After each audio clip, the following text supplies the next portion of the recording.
Assalamualaikum warahmatullahi wabarakatuh. Salam Om Swastiastu, Namo Buddhaya, dan salam kebajikan bagi kita semua.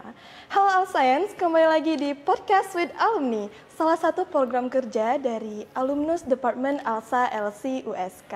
Bersama saya Najwa Putri, kali ini kita akan kedatangan seseorang yang luar biasa menginspirasi dan juga mempunyai kontribusi besar di ALSA LC USK, teman-teman. Nah, jadi di podcast kali ini kita bakal sharing-sharing bareng dan tentunya juga bakal ngulik-ngulik nih kira-kira gimana sih ya pengalaman dari narasumber kita selama beralsa dan juga perjalanan karirnya sehingga sekarang sudah menjadi salah satu pegawai ASN di Lembaga Negara BPK RI. Nah, langsung saja tanpa berlama-lama lagi kita sambut narasumber kita, Bang Munawar. Selamat datang, Bang. Ya, Najwa. Ya, silakan duduk. Oke. Oke, ini kita basa-basi dulu ya sama Bang Munawar. Apa kabar hari ini? Sehat, alhamdulillah. Oke. Kegiatan akhir-akhir ini lagi padat banget kayaknya, Bang. Iya, sekarang ini kami lagi melakukan pemeriksaan kan. Oh, ya. Biasanya di awal-awal tahun itu sampai dengan pertengahan tahun itu auditor BPK RI melakukan pemeriksaan untuk laporan keuangan pemerintah daerah. Oh iya, oke Bang, sebelum nih kita lanjut ke pertanyaan-pertanyaan lainnya gitu ya, mungkin Najwa dengan juga Al Science yang lagi dengerin episode kita kali ini pengen tahu nih pengalaman-pengalaman Abang selama berorganisasi dulunya dan juga sebelum menjadi pegawai ASN dari BPK RI ini, Bang. Boleh diceritain sedikit mungkin? Oh iya. Ya, sebelumnya saya juga mau nanya nih, dari mana ya? Apakah dari SMA atau dari pada saat kuliah? Boleh dari saat berorganisasi dari ALSA aja boleh. Oh, saat berorganisasi di ALSA ya. Ya dulu, sebelumnya kan saya masuk Fakultas Hukum tahun 2008. Kemudian di tahun pertama juga ada seminar nasional yang diadakan ALSA. Pada saat itu saya belum masuk menjadi anggota ALSA ya, masih anggota eksternalnya, tapi perbantuan untuk menjadi liaison officer-nya National Board yang datang dari luar. Nah, di situ ada ikut mendampingi National Board yang datang ke Aceh. Terus juga kalau misalnya untuk di ALSA sendiri, karena setelah mengikuti acara Semuknas itu sangat wah sekali, sangat berkesan sekali, jadi langsung jatuh cinta pada ALSA. Dan memutuskan di tahun itu juga untuk menjadi anggota ALSA. Nah, awal-awal dulu saya menjadi vice manager eksternalnya ya, dulu manajer eksternalnya Kak Sri Maharani, sekarang di Kejaksaan di Sumatera Utara. Kemudian setelah itu 1 bulan kemudian saya menjadi manajer ALSA, hanya 1 bulan saja karena bulan keduanya saya ikut Fit and Proper Test untuk National Board, pada saat itu Vice President of Internal Affairs, dan alhamdulillah terpilih. Mungkin itu. Oke, berarti Abang menanggung sekaligus jadi local board dan juga national board saat itu? Tidak, jadi kalau misalnya ketika di bulan kedua itu diterima menjadi national board, maka harus mengundurkan diri. Nah, dulu waktu saya menjadi manajer eksternal itu, vice manajernya Kak Cut Safira ya, sekarang di Jakarta. Nah, jadi ketika saya mengundurkan diri, Kak Cut Safira yang menjadi manajer eksternal. Jadi saya menjadi national board. Oke Bang, terus ini ada pertanyaan juga kan, banyak nih kita dengar orang bilang kalau misalkan jangan lupa masuk organisasi ya sama kuliah, masuk organisasi ini, masuk organisasi itu, biar katanya punya efek besar ketika kita nanti sudah berada di dunia kerja. Nah, menurut Abang sendiri nih, selama Abang mengikuti organisasi ALSA dulunya, efek apa yang Abang rasakan sehingga Abang merasa bahwa, oh iya, dengan aku mengikuti ALSA, dunia kerja seakan terasa lebih gampang ke depannya, seperti itu. Iya, betul sekali ya. Ya, sebenarnya saya juga menyarankan ya, apalagi untuk teman-teman, adik-adik mahasiswa yang masih berkuliah, organisasi ini sangat diperlukan karena kita dengan berorganisasi memiliki pengalaman-pengalaman baru, pengalaman-pengalaman bagaimana kita bisa bekerja sama dalam tim, bagaimana kita memanage, mengatur sebuah kegiatan, sebuah pelaksanaan acara, sehingga dengan adanya kita mengikuti organisasi ini, mental, ilmu pengetahuan kita ditempa, bertambah, dan menjadi ilmu pengetahuan yang tidak didapatkan di bangku perkuliahan. Jadi ini menjadi tambahan juga. Nah, di samping itu organisasi ini, apalagi ALSA ya, yang saya rasakan waktu itu ya Najwa, juga memiliki relasi yang sangat luas, di mana pada saat saya ikut ALSA saya punya teman satu Indonesia, tapi tidak hanya satu Indonesia saja, bahkan ketika saya mengikuti acara internasional waktu itu pernah di Bali sama di Malaysia. Nah, jadi saya juga punya teman-teman ALSA yang dari Thailand, dari Malaysia, dari Jepang. Jadi tidak hanya lingkupnya itu tidak hanya nasional Indonesia, tapi juga sampai ke internasional. Relasi-relasi ini kita butuhkan ketika kita lulus kuliah nanti, apakah itu di dunia kerja atau di dunia usaha atau dimanapun kita berkreasi nantinya. Nah, karena relasi inilah nanti yang bisa istilahnya membantu ya, pasti ada bantuan walaupun kita tidak tahu, mungkin tidak sekarang tapi nanti ya, misalnya ada teman kita di Makassar, teman kita di Jakarta, nah, kita ingin memberikan istilahnya mengembangkan sayap ke sana, misalnya mau jadi law firm di sana, mau mendirikan law firm di sana. Kita udah ada relasi di sana untuk mendapatkan informasi-informasi apa sih perkembangan di sana yang bisa kita masuki. Mungkin seperti itu ya kurang lebihnya ya. Berarti ini AlScience ya, pesan untuk para AlScience di rumah yang lagi dengerin episode kali ini. Karena kita udah masuk ke ALSA nih, jangan sia-siain waktu kita selama kita udah di ALSA. Betul. Bener ya Bang ya? Jadi terus aktif selama berada di ALSA, gunakan kesempatan-kesempatan ini untuk mengembangkan relasi ke depannya ya Bang ya? Benar.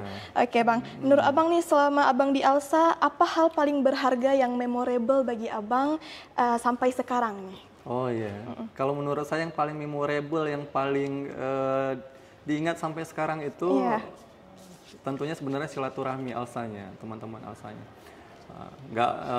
Nggak jauh ya, sampai sekarang ini alhamdulillah saya masih menjalin silaturahmi dengan teman-teman yang ada di ALSA, udah nggak ALSA lah, alumni ALSA yang di luar sana. Contohnya kemarin ketika ayah saya kan sakit tuh di RSPI di Jakarta, nah, itu teman-teman yang dari ALSA yang dari luar sana juga datang ikut mengunjungi, itu sangat berkesan sekali ya. Silaturahminya tidak putus Bang ya? Silaturahminya tidak terputus Najwa. Jadi kita merasa kita tidak sendirian dimanapun kita berada. Jadi misalnya walaupun saya di Jakarta kan terbilang tidak ada saudara di sana, tidak ada keluarga. Nah, tapi dengan adanya ALSA ini saya merasa bahwasanya saya punya keluarga di sana. Saya punya saudara di sana. Banyak bantuan yang diberikan oleh teman-teman yang ada di sana. Seperti itu Najwa. Jadi sangat memorable sekali ya. Sangat kekeluargaannya itu terasa betul. Ya Bang? Iya benar banget. Nah, termasuk di sini juga sama-sama ya. Ketika ketemu di Banda Aceh misalnya, ada teman-teman ALSA yang kena musibah atau yang sedang bersuka cita. Itu kita tetap sama-sama berkumpul dan banyak kenangan-kenangan di ALSA dulu yang tidak terlupakan. Iya benar banget. Nah itu ya AlScience nih ya, kira-kira kalau misalkan kita udah masuk ke ALSA nih, rasa kekeluargaan itu yang dibangun dari mulai kita berorganisasi sampai kita selesai berorganisasi, diusahakan tuh nggak hilang gitu Bang ya. Betul. Jadi kemanapun kita pergi, rasanya kita bisa menemukan orang yang kita kenal dimanapun kita berada gitu ya Bang. Najwa. Iya benar banget. Mudah-mudahan nanti Najwa juga ya punya teman-teman yang ada di sana. Kita berharap semua seperti itu ya Bang. Oke, jadi Bang sudah kita ulik-ulik nih tentang Abang perjalanan selama di ALSA.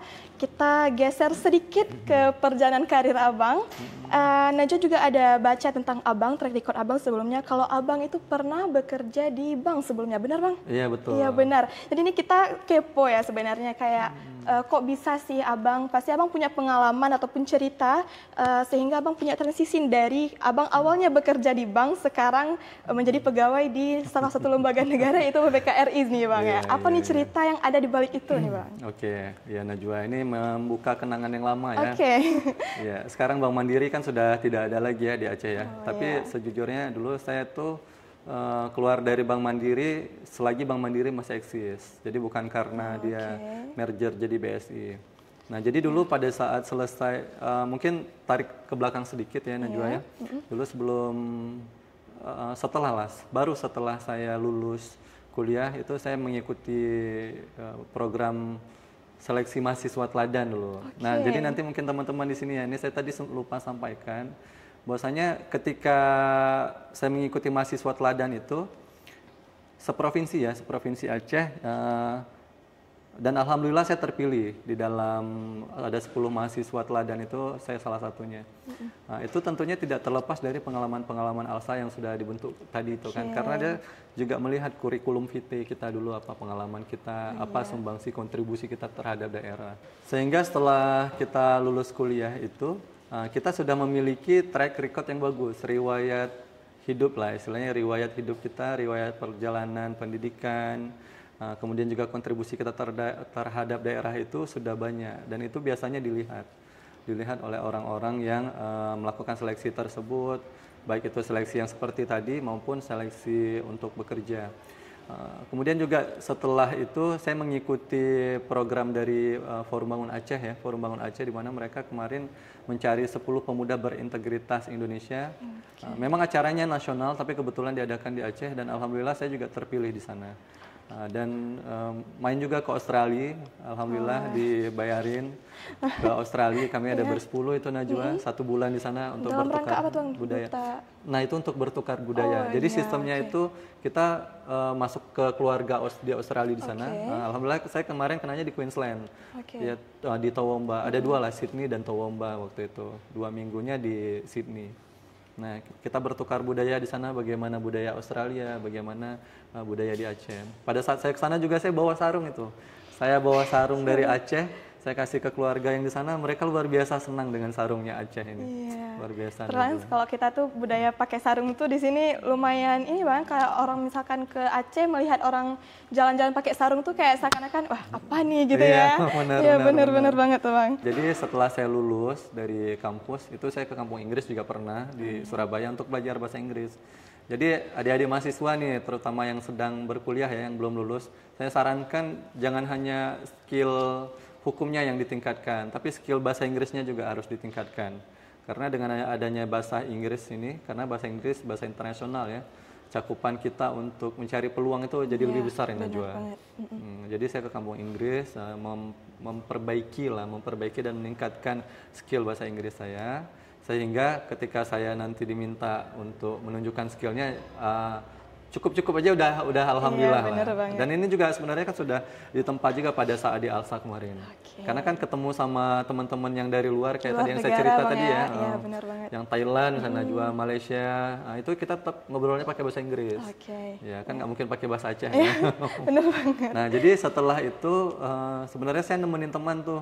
Jadi saya udah pulang ke Aceh, saya nemenin teman. Sebenarnya nggak ada niatan untuk mencoba seleksi ke ODP Bank Mandiri waktu itu, Officer Development Program. Jadi programnya untuk manajer lah, program pengembangannya manajer di Bank Mandiri. Nah, itu tesnya waktu itu lagi ada job fair di Unsia ya, USK sekarang. Nah, saya temenin teman bertiga, dan ternyata ketika selesai seleksi rezekinya waktu itu hanya di saya waktu itu bertiga. Dan di sana itu ada kurang lebih 5 tahun ya, lebih 5 tahun. Sebenarnya kalau ditanya kenapa sih keluar dari Bank Mandiri, waktu itu juga saya punya usaha ya. Saya selain sebagai karyawan, saya juga punya usaha sampingan. Contohnya ada usaha apa tuh Bang? Oh ya boleh, kita cerita dikit ya. Jadi kehidupan entrepreneur ini sebenarnya menarik dan sunnah ya. Jadi saya juga di samping saya bekerja ada tabungan-tabungan dikit. Saya waktu itu awal sekali itu jualan minuman di gerobak di pinggir jalan. Tapi pakai teman ya, pakai ada partnernya. Di pinggir jalan tuh jualan ice blend. Ternyata kok enak gitu kan. Maksudnya uangnya ada masuk tiap hari, dikit-dikit. Memang nggak banyak sih, tapi senang aja dapat uang yang dikit-dikit itu. Dan alhamdulillah berkembang sampai bangun kafe di kota Sigli, terus juga bangun outlet. Waktu itu kerjasama dengan Rian Dimsum ya. Kalau yang di Sigli itu saya kerjasamanya dengan Bandung Donat Yogurt dari Bandung, punyanya Pak Sukwoto. Sampai sekarang masih silaturahmi dengan Pak Sukwoto. Kemudian juga kerjasama di Melabuh ya, kota Melabuh juga buka kafe, namanya Trust Kita. Kemudian juga adalah kontrakan dan lain-lainnya. Sampai saat ini berarti masih ada usahanya masih berjalan ya Bang? Iya. Juga pernah juga sama anak ALSA itu kita jualan di sini, jualan chick squid ya. namanya Chick Squid, jualan itu sama Aji sama Hisbah ya. Kan kalau misalnya di luar tuh namanya small squid segede ini. Nah, kemudian juga dulu belum ada silin. Oh, silin. Jadi mirip-mirip sama silin, kita jualan di sini sebelum silin masuk. Karena kita juga terinspirasi dari silin yang ada di Medan. Nah, dan alhamdulillah itu lumayan untuk keuntungannya itu bisa segajinya Bank Mandiri dulu lah. Wah, lumayan banget ya Bang ya. Iya, waktu itu ya. Cuman kalau sekarang ini yang itu udah close dulu karena pada saat itu saya diklat di Kota Medan. Pada saat itu udah lulus lah di BPK. Hisbah juga ke Pegadaian di Sumut. Jadi sama-sama yang handle ini agak kurang kan, sehingga kita balikin lagi modalnya. Tapi hubungan silaturahmi tetap berjalan baik. Sehingga Abang memutuskan untuk tetap bekerja di BPKRI ini. Iya. Gitu ya, Bang, ya? Nah, setelah lanjut lagi ya nih, setelah resign dari Bank Mandiri, kan sebenarnya saya tuh mau fokus di entrepreneur. Fokus karena dari dunia entrepreneur, dari dunia pedagang. Sebagai entrepreneur ini saya seneng ya.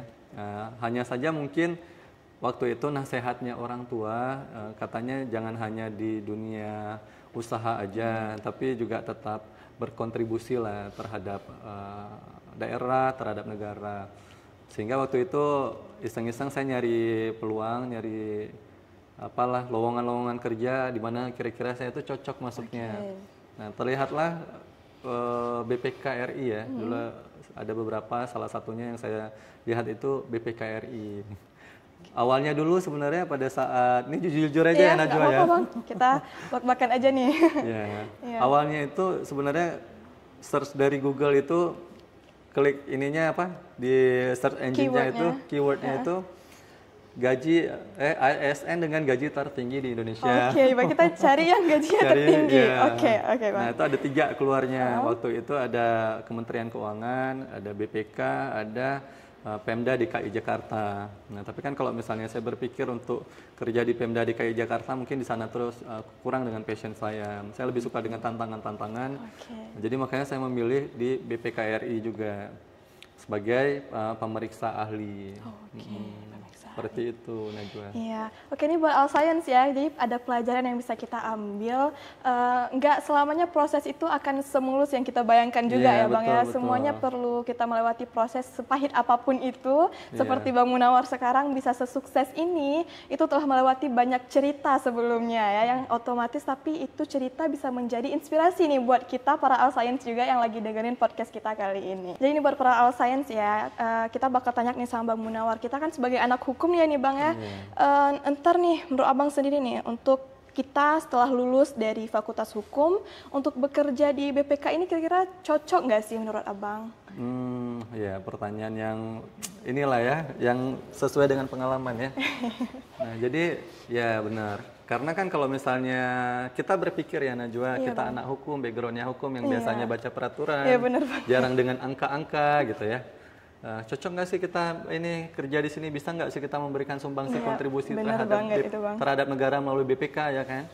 Nah, ternyata setelah yang saya alami Najwa, itu bisa sekali, sangat-sangat bisa. Kenapa? Sebenarnya ini runut dulu. Ketika kita lulus dari BPK, walaupun istilahnya kita belum terlalu paham ya dengan akuntansi, dengan pemeriksaan keuangan, tapi kita nanti akan memasuki pendidikan dan pelatihan dulu. Kita memasuki pendidikan pelatihan, kita dilatih dulu untuk menjadi seorang pemeriksa ahli pertama awalnya. Sehingga ketika kita nanti akan bekerja di BPK, kita minimal sudah ada modal awal untuk mengetahui ilmu pengetahuan tentang bagaimana sih pemeriksaan itu dilakukan. Nah, kemudian selain itu, di pemeriksaan BPK ini juga tidak melulu tentang akuntansi. Banyak juga di sana hukum-hukum yang digunakan. Nah, disitulah mungkin fungsinya ilmu pengetahuan kita, background kita tentang hukum itu lebih terpakai. Nah, karena di dalam, coba aja misalnya pernah baca laporan hasil pemeriksaan BPK, setiap ada temuan pemeriksaan atau laporan hasil pemeriksaan itu pasti berkaitan dengan peraturan perundang-undangan. Ya, baik itu dari undang-undang sampai ke bawahnya, sampai ke peraturan daerah dan sebagainya, peraturan-peraturan yang digunakan. Nah, di situ kita bisa menelaah ya, apakah pemerintah sudah melakukan pengelolaan keuangan sesuai dengan peraturan perundang-undangan apa atau belum. Nah, kalau misalnya sudah berarti sudah sesuai dengan peraturan perundang-undangan. Kalau belum, apa sih ini yang harus diperbaiki?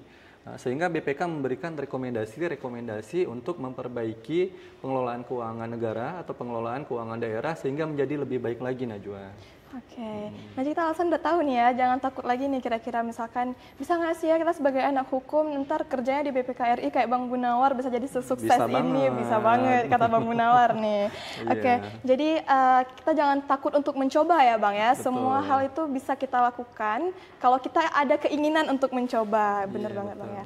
Jadi sebelum kayak Bang Munawar tadi sebelum ini juga ada pelatihan, artinya kita mencoba mencari tahu terlebih dahulu gitu Bang ya. Ada usaha kita untuk mencari terlebih dahulu, kira-kira entar gimana ya, apa yang harus kita hadapi nih dalam pekerjaan kita seperti itu, sehingga entar pekerjaan kita akan lebih mudah ke depannya. Oke, Bang, setelah dengar cerita pengalaman Abang, Najwa nggak berhenti emes dari tadi karena memang luar biasa banget dan banyak banget pelajaran yang bisa kita ambil, sangat-sangat inspiratif banget. Jadi nih kita juga penasaran sama Abang, kan setelah mendengar semua ini ya Bang ya, Najwa merasa bahwa perjalanan karir Abang itu terasa sangat tersusun dan terarah kayak rasanya ya. Jadi pengen nih ada tips dari Abang, kira-kira untuk para Al Science yang lagi dengerin episode ini, apa yang harus dipersiapkan dari sekarang kalau pengen punya perjalanan karir kayak Abang? Iya betul ya. Apa bekalnya ya? Iya, terutama buat untuk menjadi ASN kayak Abang gitu ya. Iya. Oke, sebenarnya kita bisa sukses di mana aja, Najwa ya. Jadi sukses itu tidak dinilai dari sebuah pencapaian kita, tapi dari sisi perjalanan juga. Kalau kita tetap mau berusaha itu sudah bisa dikategorikan sukses. Ya, jadi tidak ada usaha yang sia-sia walaupun nggak jadi ASN, nggak masalah. Karena rezeki itu bisa di mana aja. Untuk tips menjadi seorang ASN itu ya, pastinya kita harus belajar nih. Tapi sebenarnya saya juga punya pengalaman ya Najwa. Oke, gimana tuh Bang? Pengalamannya itu, jadi ini terlepas dari rezeki masing-masing sudah Allah berikan ya kepada kita. Tergantung ikhtiar, bagaimana sih sejak apa ikhtiar yang kita gunakan. Saya pernah punya pengalaman dulu Najwa sama kayak tadi yang pas di Bank Mandiri. Pada saat tes di BPK ini kan PNS ya, ASN. ASN ini kan dia waktu itu ada apa sih lupa, TIU, TWK, TKB ya apa? Iya, satu lagi apa ya? Ya pokoknya ada 3 itulah ya, Najwa lupa iya, juga. Najwa juga lupa lagi. Pokoknya yang kebangsaan, terus juga wawasan kebangsaan. Iya. Penawaran dan segala macam. Pada saat itu saya belajar itu luar biasa, dari pagi, siang, malam. Jadi kalau misalnya lagi nyetir, pakai headset, kadang-kadang di motoran atau misalnya pakai kendaraan lain kan, saya pakai headset, saya dengar tuh yang bisa saya pelajari, misalnya tentang wawasan kebangsaan. Kemudian ketika misalnya di rumah saya belajar tuh yang mengenai TIU, juga belajar tentang psikologi. Nah itu semua pelajaran saya cicil-cicil setiap harinya, pagi, siang, sore nggak kenal lelah. Termasuk kalau misalnya lagi santai, itu saya tetap menghidupkan audio-audio yang berhubungan dengan pelajaran-pelajaran. Memang kalau misalnya dibilang harus ekstra ya, namanya juga kita persiapan ikhtiar itu harus maksimal. Sehingga itu nggak boleh kendor. Jadi walaupun itu, dulu saya juga ada anak saya waktu itu masih kecil Najwa ya. Iya Bang. Lagi buka buku dia loncat-loncat ke atas buku. Tapi kan kita harus mengendalikan emosi kan. Malah itu sebenarnya mungkin cara Allah bilang istirahat dulu, jangan terlalu diforsir nanti sakit kan. Nah ternyata benar juga, ada benarnya. Jadi kita juga harus menjaga kesehatan kita. Nah kemudian pada saat tes nih, pada saat hari tes, saya ada janjian nih sama teman. Mungkin mudah-mudahan kalau misalnya dia lihat ya. Tapi saya harap ini menjadi pembelajaran aja lah. Saya nggak bilang teman saya yang 2 yang lainnya. Waktu itu kita sama-sama, yang namanya juga kita waktu itu udah tidak ada gaji ya. Maksudnya kita bukan pegawai lagi, bertiga kita sewa satu hotel di kota Medan karena tesnya di Medan, belum ada di Aceh. Oke. Nah, jadi kita sewa satu kamar bagi 3 untuk biar bisa lebih hemat lah. Nah, di situ kita malamnya itu kita ngobrol kayak gini, ngobrol ini gimana ini soal ini apa jawabannya. Di antara teman-teman ini, di antara kami bertiga itu Najwa, kalau boleh jujur, kalau misalnya dari sepengamatan mata aja, itu saya yang paling kurang dari ilmu pengetahuannya. Teman-teman yang lain ini jago, semuanya bisa dia jawab dan benar kan, ada langsung di situ kunci jawabannya. Nah, terus kita istirahat nih, paginya itu pas azan subuh saya keluar mau sholat. Saya ajakin teman-teman yang 2 ini. Saya merasa ini mungkin inilah titik puncaknya. Saya ajakin, yuk teman-teman kita ke masjid dulu sholat jamaah gitu. Karena kan masjidnya tidak terlalu jauh juga dari penginapan kami waktu itu. Nah, tapi teman-teman yang lain mungkin karena semalam belajar agak capek, mereka melanjutkan tidur. Jadi pergilah saya sholat subuh. Tapi tarik mundur sedikit, sebelum itu ini buka rahasia aja, tapi bukan berarti saya maksudnya menyombongkan sesuatu itu dari sisi keimanan, enggak ya, karena iman manusia juga naik turun. Pada saat itu malamnya saya sholat minta sama Allah, malamnya di luar kamar, saya bentangin sajadah, ini masih teringat banget ini. Saya sholat, saya nangis ya Allah, kalau misalnya memang di BPK ini adalah jalan terbaik saya, adalah jalan saya menafkahi keluarga, adalah cara saya mencari rezeki yang halal, maka berikanlah. Tapi kalau misalnya tidak, maka berikanlah yang lain yang lebih baik. Itu sambil nangis-nangis juga tuh kan. Terasa sangat dekat dengan Allah. Nah, jadi besok paginya nih, pada saat tes lagi, kan di 3 yang komponen yang tadi itu semuanya harus lulus.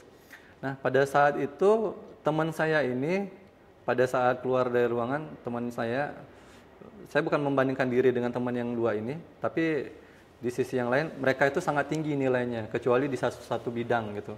Teman yang satunya lagi sama juga, sangat tinggi di satu bidang, di 2 bidang, satu bidangnya tidak lolos passing grade ya istilahnya waktu itu. Dan saya alhamdulillah 3-tiganya lulus passing grade walaupun tidak terlalu tinggi nilainya dan bisa sampai ke tahap selanjutnya. Nah, disitulah saya berpikir bahwasanya ternyata tidak melulu ikhtiar itu tidak melulu belajar kita terus-terusan ini, tapi yang paling utama itu adalah doanya. Jadi doa dari diri sendiri, doa dari orang tua kalau masih ada, doa dari teman-teman, dari saudara. Itulah yang menguatkan kita sehingga Allah membuka pintu rezekinya ke kita. Karena ini ada banyak sekali doa ini kan, kalau misalnya ditolak ini banyak yang sedih nih nanti. Mungkin Allah ininya seperti itu ya.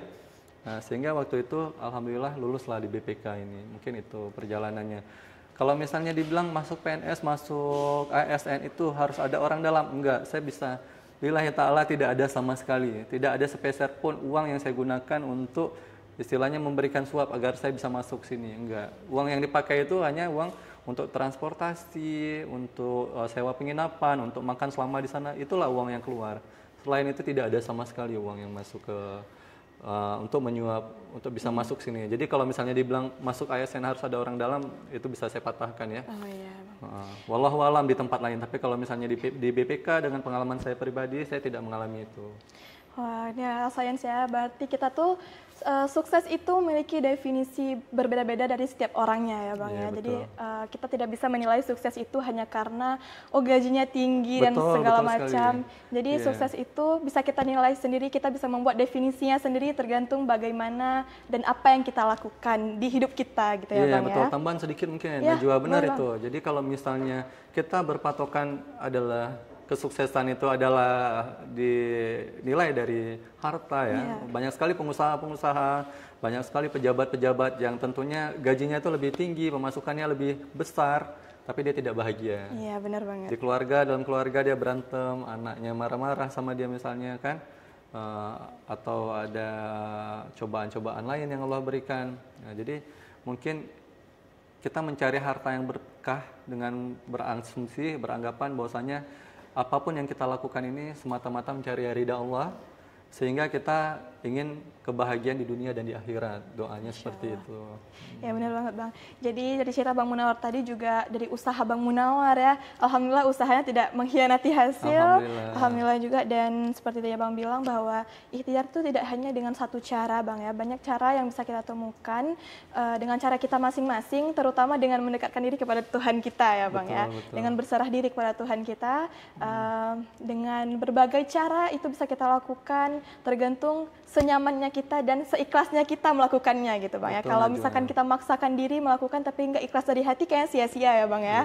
Iya benar banget. Oke Bang, nah tadi ini tentang ASN-nya ya Bang. Sekarang mungkin khusus untuk para Alscience yang kepo dengan kalau misalkan khusus untuk BPKRI-nya nih, ada nggak jalur atau tips khusus dari Abang untuk bisa bekerja di BPKRI ini? Oh iya, kalau untuk BPK sendiri, dia memang banyak ilmu pengetahuan yang tentang pemeriksaan ya, tentang pemeriksaan. Jadi teman-teman kalau seandainya nanti mau tes BPK, itu pelajari dulu sejarah BPK-nya apa, kemudian bergerak di bidang apa sih kerjaannya. Nah, itu kita juga harus mengetahui profil BPK ini bagaimana.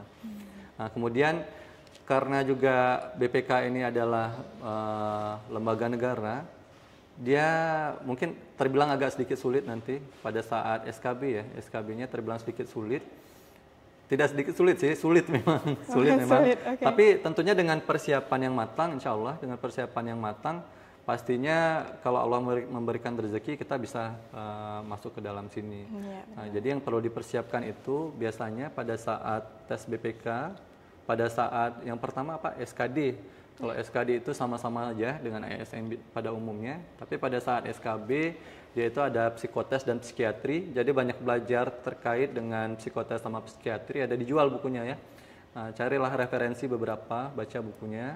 Kemudian ada tahapan namanya leaderless group discussion. Leaderless group discussion ini adalah suatu tes di mana kita nanti akan dikumpulkan, misalnya berlima atau berenam. Nah, kemudian kita ngobrol nanti Najwa tentang sebuah cerita yang harus kita pecahkan solusinya. Di situ kita rapat tapi nggak ada pimpinan rapatnya. Nanti kita di situ akan dilihat siapa yang aktif, siapa yang memberikan pendapat yang bagus. Nah, itulah penilaiannya. Nah, kemudian di tahap akhir ada interview, wawancara waktu itu dengan psikotes dari Universitas Indonesia. Nah, di situ nanti kita juga ditanya-tanya tentang profil kita. Mungkin kalau itu saya kurang paham ya, bagaimana penilaian dari psikolog ini sendiri. Nah, tapi yang pasti mungkin kita dilihat dari apakah kita ini cocok nggak masuk ke BPK. Nah, mungkin itu. Mungkin itu Najwa kalau yang khusus BPK-nya ya. Iya, benar banget ya. Oke, nah teman-teman, jadi yang tadi dibilang sama Bang Munawar jangan lupa dicatat ya. Benar-benar Alscience, semoga itu kan menjadi pelajaran bagi kita. Apalagi nih bagi Alscience yang masih kuliah dan aktif berorganisasi ke depannya untuk mencari lowongan kerja gitu ya. Ini sangat-sangat bermanfaat bagi kita ke depannya. Oke Bang, terakhir nih pertanyaan dari kita, pesan atau motivasi dari Abang untuk para Alscience yang masih aktif berkuliah dan juga berorganisasi. Oke, ya pesan terakhir ya Zee. Pesan terakhir di video ini. Oke, jadi teman-teman ya, apalagi yang masih berkuliah, adik-adik yang masih berjuang untuk mencari gelar sarjananya. Nah, jadi persiapkanlah dari sekarang. Kalian ikut ALSA, kalian ikut organisasi itu jangan hanya sebagai anggota saja, tapi berpartisipasilah dalam setiap kegiatan. Ya, jadi ikut nimbrung di dalam pelaksanaan acara. Jadi nggak cuma nama aja, karena kalau cuma nama walaupun ikut organisasi itu ya kosong sama sekali. Iya, benar banget. Nah, kemudian pesan terakhir di video ini, apapun yang kalian lakukan, balik lagi tadi, mintalah doa orang tua, doa orang-orang terdekat, dan jangan lupa satu nih, yang tadi juga tadi lupa saya sampaikan, jangan lupa bersedekah. Insya Allah dengan bersedekah itu Allah akan memberikan kita ketenangan, memberikan kita solusi, dan memberikan kita rezeki insya Allah. Tapi niatkan benar-benar karena Allah. Nah, kemudian juga dari sekarang jangan manja, jangan dikit-dikit misalnya kalau lagi kuliah nih, jadi tambahan lagi mungkin ketika kalian beralsa, kemudian juga kalian kuliah, itu akan ada dua kepentingan. Satu kuliah, satu organisasi. Nah, itu harus pintar-pintar membagi waktu bagaimana beralsa, berorganisasi, bagaimana dengan perkuliahannya. Sehingga walaupun kita ikut alsa itu tidak mengkorbankan akademik kita. Karena akademik juga adalah salah satu hal yang fundamental untuk kedepannya.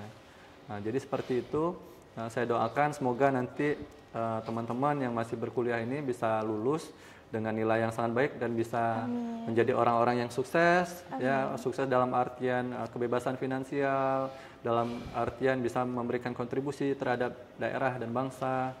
Jadi ketika nanti sudah sukses, jangan lupa juga untuk tetap bermanfaat untuk orang banyak.